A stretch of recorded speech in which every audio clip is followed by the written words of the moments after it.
Current Affairs Today's headlines. October 28, 2022. India. Shaurya Diwas, celebrated in Srinagar, J&K on October 27, to commemorate the 75th year of air-landed operations of Indian Army at Bujam Airport in 1947. Indian Army celebrates Infantry Day on October 27. India, US to conduct Yudh Abhyas at Auli in Uttarakhand near China border from November 15 to December 2. Tamil Nadu to hand October 23 Coimbatore car explosion case to NIA, National Investigation Agency. Health Minister Mansukh Mandavia addresses second G20 health ministers meet in Bali, Indonesia.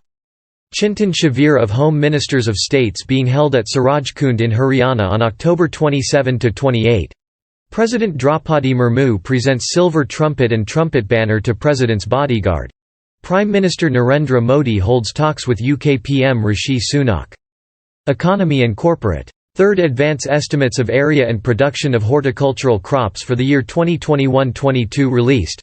Record horticulture production estimated at 342.33 million tonnes in 28.08 million hectares area.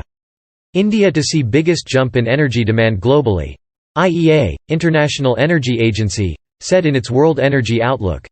India's per capita greenhouse gas emissions far below world average. UNEP Report, Emissions Gap Report 2022. The closing window. India's Shefali Juneja named chairperson of Air Transport Committee, ATC, of ICAO, International Civil Aviation Organization. World. COP27. 27th Annual UN Meeting on Climate to take place in Sharm el-Sheikh, Egypt.